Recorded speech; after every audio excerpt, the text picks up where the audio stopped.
Okay, good morning, everyone, and thank you all for braving the pool area to make this your first technical paper talk of NDSS 2025. I think it really is fitting that we start out with one of the most quintessential security of network distributed systems problems, and that is the security of the Internet Protocol, particularly the security of IP address allocation. Now, historically, IP addresses have served sort of an infrastructure purpose on the internet. They allow us to route traffic between different organizational physical networks. And in this sort of historical role, they map to long-lived physical infrastructure, and they're generally owned by specific organizations over long periods of time. And this is all well and good, but the reality is that in the modern day, IP addresses are largely used for a security enforcement or a security principle role. They're used within firewall rules to mediate access to sensitive data, and when referenced from things like DNS records, they're used to route sensitive data to IP address endpoints. In addition, with the rise of things like Let's Encrypt, ownership of IP addresses that domain names point to is itself sufficient to provision TLS certificates and decrypt encrypted traffic.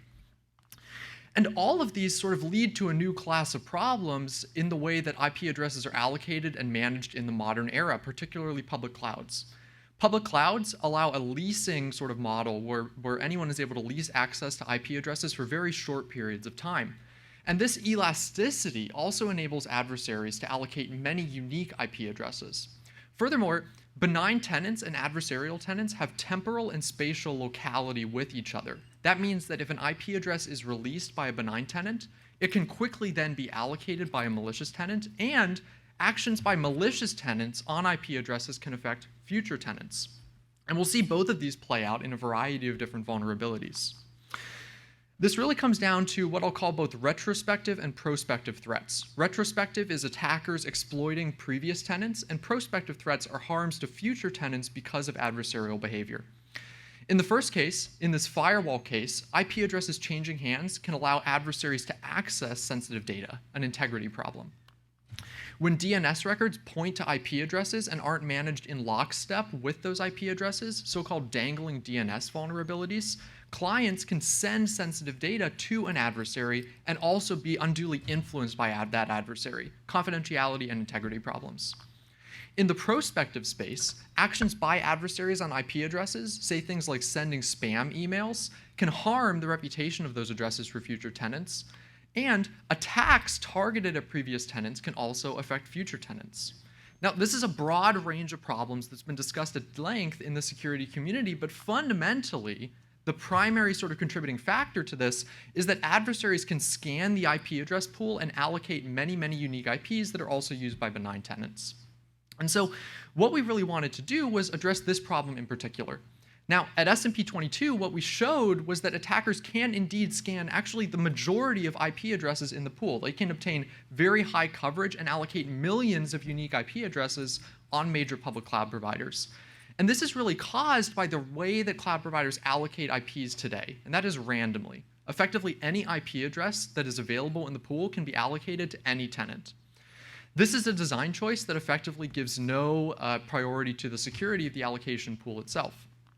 And so what we wanted to do in this paper, and what we effectively sought out to do, is design new allocation policies that are specifically tuned to the threat model of all these vulnerabilities I just discussed.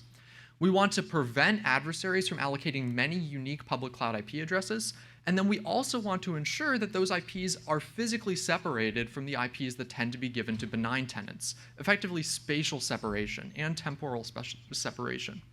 Now, there are a couple of challenges here, namely that we don't know who the adversaries are and that we need to treat everyone equally and not harm legitimate use cases. Our policies need to be backwards compatible with existing approaches. And so to be able to evaluate new approaches to IP allocation, we designed the Elastic IP Address Simulator, or EIP-SIM. EIP-SIM simulates the IP address allocation policies of major public cloud providers at large scale, as we'll see, and within that, we can use both synthetic and real-world traces of benign allocation behavior and simulated adversaries using the most sophisticated techniques we can come up with to evaluate the effectiveness of new allocation policies. Within this, we've developed a couple of new allocation policies I'll be talking about today, and EIP-SIM is open source and reproducible NDSS open source artifact that can be used to enable future science. Now, Within EIP-SIM, we evaluated one initial policy that we actually introduced at S&P 22, and that's what we call IP tagging, basically a very preliminary smart policy. The idea here is that when IP addresses are released by tenants, we're just going to remember that that address was used by that tenant in the past, and when tenants allocate IP addresses, we will preferentially give them free IPs that they used previously. And so pretty simply then, this makes it so that under our current threat model, attackers that try to allocate many unique IP addresses will just get the same IP address over and over again. And we can evaluate this effect on the attack success rate, that's the y-axis, over different pool configurations, namely how much contention there is for IPs in the pool. X-axis is that pool utilization or contention ratio. The fuller the pool, the harder it is to defend. And what we see is under this random policy, as the pool becomes full, attack success rate increases dramatically, whereas under IP tagging, it's quite successful. The problem here is that there's a key assumption that doesn't actually hold true in practice, and that is that adversaries basically use a single cloud account and we can track who they are over time. This assumption simply doesn't hold in 2025 when stolen payment credentials and so on allow a form of Sybil attack, creating an unlimited number of cloud accounts. And so we need to do something a little bit smarter. And that is that we're going to identify behavior associated with IP pool scanning and heuristically segment the address space based on this behavior. I'll show you how this works. Whenever a tenant allocates IP addresses, we're going to track, on average, how long they allocate those addresses for. In order to perform those exploits I talked about before, adversaries need to hold IPs for a very short period of time, so we effectively detect that. For each IP, we also track how long that IP address was previously allocated for, and we have some policies, more details in the paper, of course, for how we decay these over time to sort of provide the right level of segmentation for the pool. At allocation time, when any tenant allocates an IP address, they're preferentially given an IP that has similar allocation behavior to their average historical allocation behavior. And what we can show, and we will in a second, is that this does heuristically segment the IP address pool so that the addresses used by adversaries are different from those used by legitimate tenants. And so when we actually do the same evaluation that we did before, but this time under the Sybil attack model, that is unlimited cloud accounts by any adversary, what we see is that even in the worst case, across hundreds of years of simulated allocation and many different parameters, the worst case that we found was that IP scan segmentation offers an 84% reduction in adversarial success across those attacks I talked about, even in the worst case. When IP pools are well managed, a scenario, of course, details in the paper that I think is very realistic for mainstream cloud providers, the ability of adversaries to exploit things like dangling DNS and all those other vulnerabilities is virtually eliminated. Further, these policies are not just hypothetical, they can be readily implemented by major public cloud providers at global scale today. We evaluated the performance of EIP-SIM policies on pools of over 10 million addresses. This is larger than any major public cloud region or availability zone today. And we actually did this for, again, hundreds of years of simulation, showing that we can do it at thousands of times real-time speed on single CPU cores. So these are truly achievable policies that can be implemented in practice by major providers. Of course, in addition to synthetic traces, we also evaluated on real-world allocation from Google's Cluster Data 2019 dataset. These are data sets of effectively all of the workloads within Google that are indicative of and generalized to sort of mainstream cloud workloads. And what we found is under real-world scenarios, we actually outperform the synthetic traces. So this is truly a policy that can work in practice on real-world workloads. And so what do we make of this? Well, first of all, if you're a cloud provider, please get in touch. I think that these techniques are highly useful for major public cloud providers, and I will see the long-term impact of this work being if this becomes the de facto policy for IP allocation. Our policies use the existing data structures that are already implemented by public cloud providers and have high compute performance. If you're a cloud customer, the answer is a little bit more difficult, and it comes down to avoiding using public IP addresses as security principles. This means not hard-coding IP addresses in things like DNS records, in things like security groups, but it also involves using defense in depth, things like encryption and TLS that are not tied directly to IP allocation.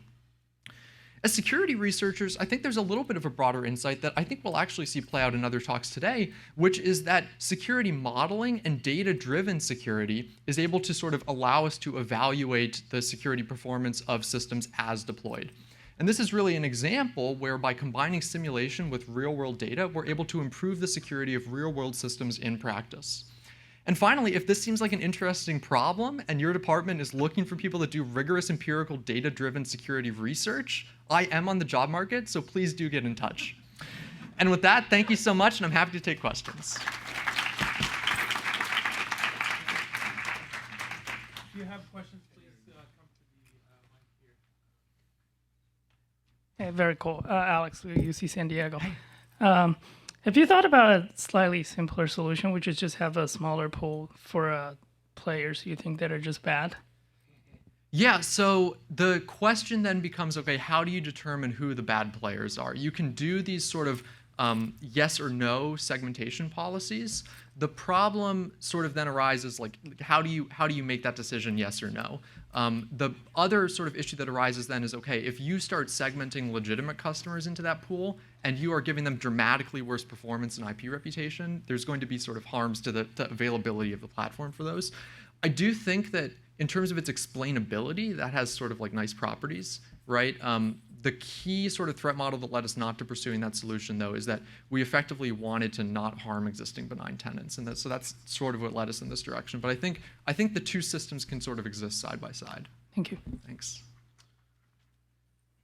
Hi, Mike Collins, USC ISI. Interesting work. I'm a big believer in the value of simulation for exploring different security scenarios, and I'd like to talk to you later about it. But one of the key things I think would be worth considering is in the early 2000s, there was a bunch of work being done on various IP identifier manipulations for traceback and things like that. And there was some interesting work asking, because the core problem we've run into with this is, what is a critical mass?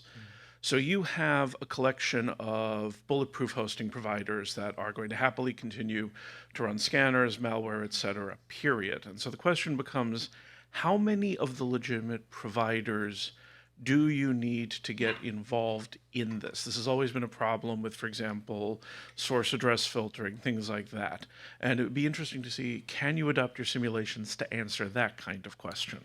Yeah, I think that this is really something that market forces are going to respond to over time, right? And so right now what we have is the scenario where even the mainstream public cloud providers can be used because of existing policies for exploitation, right? And so, the fact that there's malicious traffic coming even from legitimate providers makes you less likely as a recipient of traffic to want to filter, at the network level. If instead what we see is that mainstream providers protect the value of their IP address pools using things like IP scan segmentation, then the market force for sort of network level blocking a bulletproof host becomes a little bit stronger. And then it becomes much more of a sort of traffic measurement problem, right? How do we acquire the traffic that tells us where the malicious traffic is coming from? I guess shameless plug, I do a lot of work in that space as well, so I'd love to talk after this about like how we actually do that traffic collection. Okay. Thanks. Hi, thanks for the talk, Eric. Just wondering, you discussed kind of this threat for prospective clients, right, and previous clients. But what about repeating clients? I mean, there is an obvious threat that the client which repeats and using this IP tagging method, then the attacker could predict which IP addresses are likely to be allocated to that client. Now, for a denial of service, volumetric denial of service attack, that could be exploitable, because you could say, oh, I'm going to do denial of service attacks, they are going to allocate additional IP addresses, I'm going to attack them in advance, right? Yeah, okay. So just to clarify, I guess that the question relates to sort of the fact that this makes addressing more predictable and prevents sort of a moving target defense for people deploying services. Is that correct? Did you consider the concern that IP tagging could open to an attack where you're the attacker is predicting which IP addresses will be allocated to the customer, especially when you're launching a denial of service attack and you know that the customer is automatically using additional IP addresses? So yeah, I love it. This is a great question.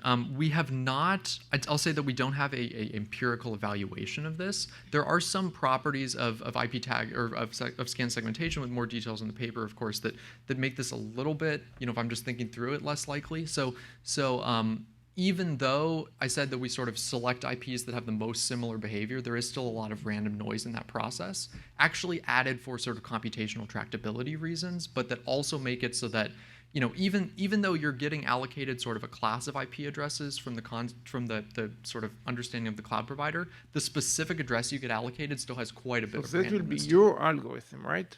But if you understood correctly, you said there's a cloud providers using this IP tagging, which they use the same IP address, so not using your approach. Yeah. So two approaches. There was the IP tagging approach that uses the tenant IP, and then there's the scan segmentation that currently does, but it can actually be configured not to. And so if you no longer rely on tenant ID, then you sort of eliminate that predictability. Exactly what I meant. Yeah, that's exactly what I had in mind. No, that's a really great point. Okay, cool. Thanks. See you. Thank you. Speaker once more. Thanks, everyone.